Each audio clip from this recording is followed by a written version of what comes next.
Alrighty, Biology 30s. We are talking today about pedigrees. This is one of my favorite things in all of Bio 30. I love this genetics unit. It's so interesting. So, a pedigree, you guys have heard of a pedigree, like a dog has a pedigree or a cat because they're, award winning on. Like a breeder has won awards for them or something, or a horse has a pedigree. It's bucking stock at the Calgary Stampede, right? Well, so people just think that it's associated with animals, but that's not true. We can make pedigrees for people as well. And it's just a way of showing if somebody is affected with a trait or not in a family, and we can follow the inheritance of this trait through a family. So you guys have your diploma sheets and also this little page here. So your Bio 30 data booklet, and you would have this if you wrote your diploma as well, has this at the back page. I've also posted this for you guys. It's under the resources section of your Google Classwork page, and it just says some resources you can use. I handed this out earlier to you in the year, and hopefully you have it. If not, it's right here for you. So a square represents a male, a circle represents a female. And when a male and a female mate together, they put a line between them that they call a marriage line. And consanguineous mating is an example of mating between close relatives, and they do these two little lines like that. Okay, so when you have a pedigree, you have numbers that go to the left-hand side, and these are Roman numerals, and they symbolize the number of generations. So number one, those are the parents, and then here's the kids, and then if they had grandkids, they would be generation 3, etc. Typically, you're not going to see more than 4 generations, but you should recognize these Roman numerals represent the generation. And if you're asked to draw a pedigree, it is not correct unless you draw out these numbers to the left of the pedigree as well. Then each individual, and for some reason this is missing the numbers here, but each individual right underneath their symbol, they are given a number as well. And these are just the normal Arabic numbers that we use. And so the birth order is also represented in this way. What do we mean birth order? We mean that the person on the left here is the oldest child, and then the person on the right here is the youngest child. Okay, and that's what we mean birth order. It is the order they are born in that generation, who's older than who. Okay, and so again, if you are drawing a pedigree, you must make sure to put these numbers underneath each symbol. Okay, so talking about this pedigree, and again, I had to add back number 1 and 2 because these two were not numbered for some reason. So again, a circle is a female. So this is the mom in the family, but we don't call her whatever, Peggy or, Elizabeth. We're not naming her by a name. We are going to use her generation number and her individual number. So we would call her 1-1. This, in this family right here, the square is a male, and that is dad. And so we don't call him Phil or Joe or whatever, right? We are calling him 1-2. And so that's how you have to get familiar with referring to individuals on your pedigree. So they are married or mating together, right? That's what this line means. That is the marriage line. And then this line that drops below it here, that is called the children's line. And you can see that they have 3 children. And I've gone and I've shaded in the middle one, and to indicate that that middle child is affected with a trait of some sort. So they have 3 children. The oldest one here is a boy. And what is his name? Is it Doug? No, it's 2-1. Okay, and so again, we refer to the people by the numbers, the generation dash, and then their individual number. The middle child is a girl, and she is affected with this trait.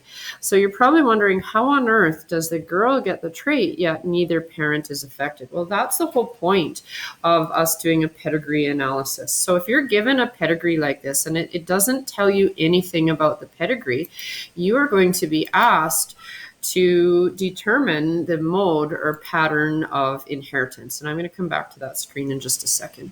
So here's a blank pedigree. It's got these individuals on it. It's got their numbers. And you have to ask yourself, what kind of a trait is this? Is it recessive or is it dominant?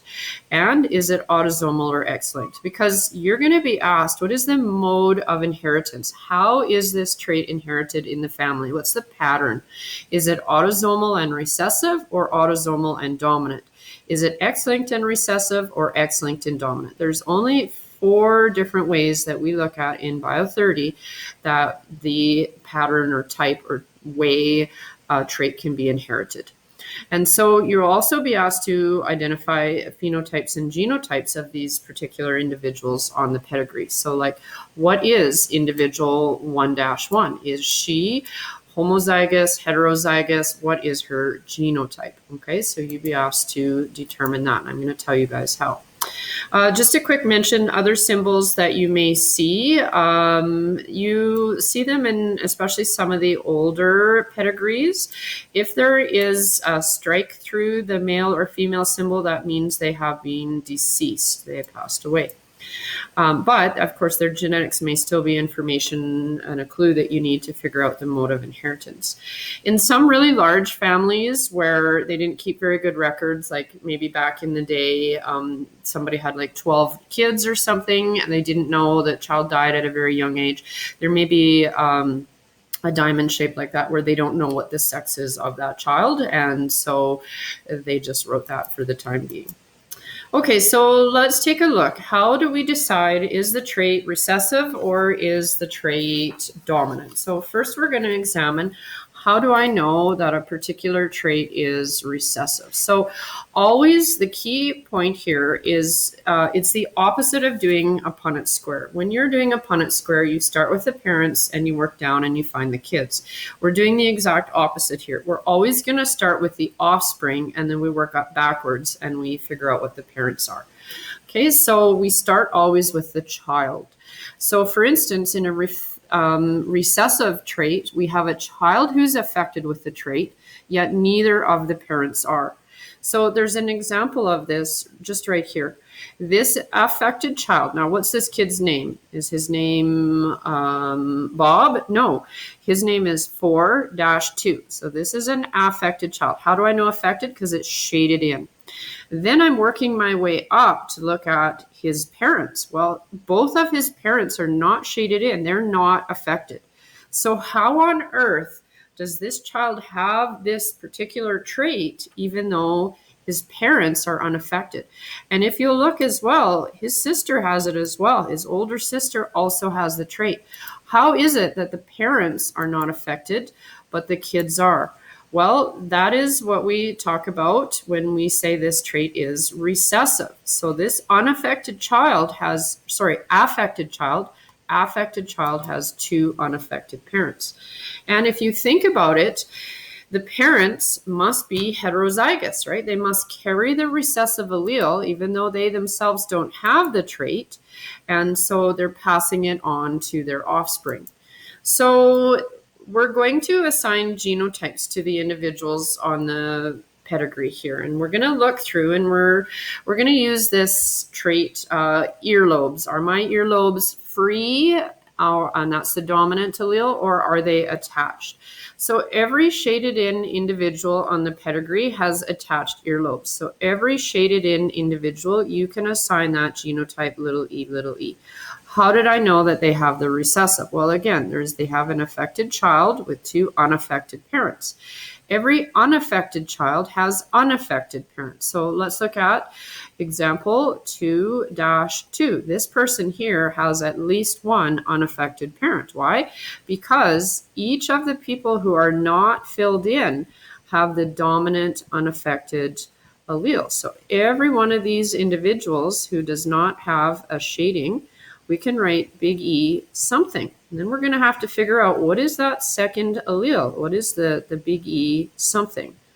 Okay, and so that's how we're figuring out. We've established that this has to be recessive. Another reason we know it's recessive is because the trait is skipping generation. So here it is, the mom, individual 1-1 in this first generation has it, and then nobody has it at all in generation 2 or even generation 3, but then here it comes back again in generation 4. So obviously, there's a couple of pieces of evidence that tell you that it is a recessive trait. trait. And be specific. When you are justifying and you're explaining, you got to go through and refer to particular individuals right from your pedigree.